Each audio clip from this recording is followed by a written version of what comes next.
ఎస్పెషల్గా మీ మూవీస్ విషయానికి వస్తే నరసింహనాయుడు ఫస్ట్ మాకు వెంటనే గుర్తొచ్చేది ఇంద్రా మూవీ గంగోత్రి నరసింహనాయుడు మా ఆవిడ మీద మీ ఆవిడ చాలా మంచిది హంగామా అంటే ఎన్నో విజయవంతమైన మూవీలు చేశారు నియర్లీ అబౌట్ 200 మూవీస్ పైగా చేశారు బట్ వన్ థింగ్ ఏంటంటే వి అబ్జర్వ్ దట్ పందే మూవీలో కొంచెం వల్గారిటీగా నటించారండి మీరు ఏం మాట్లాడుతున్నావా నువ్వు ఏ మూవీస్ గురించి ఏం మాట్లాడుతున్నావు నువ్వు మీ ఎక్కడి నుంచి వస్తారు మీరందరూ ఆ ఇంటర్వ్యూలు తీసుకోవడానికి ఏం వల్గర్ చేశానయ్యా నేను అసలు మనిషివేనా నువ్వు I don't like this such type of questions అండి నేను ఏం వల్గర్ చేశానండి అసలు మూవీస్ అంటే నాలెడ్జ్ ఉండే వచ్చావా నువ్వు చెప్పు ఏం మాట్లాడుతున్నావు నాకు అర్థం కావట్లేదు ఇండస్ట్రీలో ఇంతమంది ఆర్టిస్టులు ఇలాంటి క్వశ్చన్స్ అడిగితే ఏం ఆన్సర్ చెప్తారు నీకు ఏం వల్గర్గా చేశాను నేను అక్కడ అందులో మూవీ అంటే ఏంటంటే ఒక సమాజానికి ఒక మంచి మెసేజ్ అందించేది మూవీ అంటారు తెలుసుకో మూవీస్ చూసేటప్పుడు కీన్ గా మనసు పెట్టి మూవీస్ చూడు వల్గర్ ఏం వల్గర్ ఉంది అక్కడ అదొక కామెడీ కొండవలస గారు నేను జగపతి బాబు గారు అసలు ఎంత పెద్ద ఆర్టిస్ట్ ఆయన వాల్యూ తెలుసు అసలు నీకు ఇవాళ రోజున ఆయన విలన్ గా చేస్తున్నా అంటే ఆయన చూసే సినిమా చూసేవాళ్ళు ఉన్నారు ఆయన ఉంటేనే సినిమా చూడడానికి వచ్చేవాళ్ళు ఉన్నారు తెలుసుకో ఇంకోసారి ఎప్పుడు ఇట్లాంటి బ్యాడ్ క్వశ్చన్స్ అడగబాకు నాకు నచ్చదు ఇట్లాంటి క్వశ్చన్స్ అడిగి అర్థమైందా అది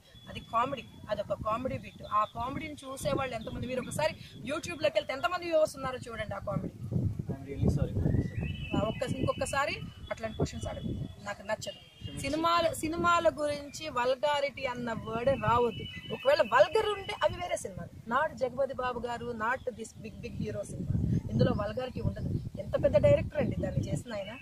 వాళ్ళ కాళ్ళ మీద పడినా మనకు రాదు అట్లాంటివి ఇంకొకసారి వల్గర్ అన్న వర్డ్స్ ఈ సినిమా ఇండస్ట్రీలో మాత్రం నేను చేసిన సినిమాల్లో మాత్రం లేదు ఇంకోసారి అడగదు ఇంకెవరిని అడగొద్దు నన్నే కాదు ఏ ఆర్టిస్ట్ కూడా వల్గర్ అన్న వర్డ్ మాత్రం రావద్దు మీరు అనుకో వల్గర్ అంటే వల్గర్ సినిమాలు ఉండొచ్చు ఎక్కడో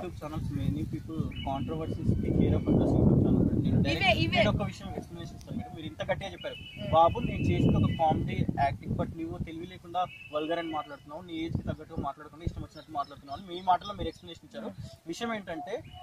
నేను ఇప్పుడు ఓపెన్ గా చెప్తున్నాను మేడం మదర్ తెరీసాను ఇంటర్వ్యూ చేస్తే మన సొసైటీ చూడదు మేడం మమతా మోహన్ దాస్ ఇంటర్వ్యూ చేస్తే వాళ్ళు ఎక్కువ అటెన్షన్ మొత్తం ఫోకస్ చేస్తారు అలా ఫోకస్ చేస్తున్నారని చెప్పేసి ఇలాంటి క్వశ్చన్స్ అడిగితే ఇలాంటివి యాక్సెప్ట్ చేయరు జనాల్లో కూడా నువ్వు ఎట్లా మాట్లాడుతున్నావు అంటే జనాలు బ్యాడ్ గా చూస్తారు గుడ్డుది చూడరు అంటున్నావు నువ్వు నో కాంట్రవర్సీలు చూస్తారు అంటున్నావు నేనేమంటున్నానంటే జనాలు కూడా చాలా మంచి వాళ్ళు ఉన్నారు నువ్వు ఎట్లా మాట్లాడుతున్నావు ఓన్లీ పబ్లిక్ లైక్స్ బ్యాడ్ అలా అని కాదు మేడం ఎక్కువ మంది వాట్ యు సెడ్ మదర్ తెరీసాని ఇంటర్వ్యూ చేస్తే ఎవరు చూడరు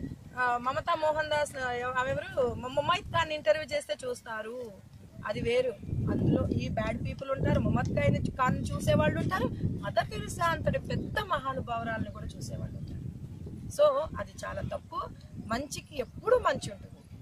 I realized from you madam because okay అండి వ్యూవర్స్ అందరికీ చెప్తున్నాను according to my thinking I think so అండి నేను ఇక్కడ కాంట్రవర్సీస్ క్రియేట్ చేయట్లేదు బట్ వన్ మోర్ థింగ్ ఏంటంటే నేను మదర్ తెరీసా గారిని తక్కువ చేయట్లేదు మమతా మోహన్ దాస్ గారిని ఎక్కువ చేయట్లేదు నేను అబ్జర్వ్ చేసింది యాజ్ ఎ పర్సన్ గా what I observe I'm expressing in this channel that is the major reason if I hurt any feelings I am really sorry for this. Thank you for watching. Please subscribe Shine Like a Star Interviews. Thank you.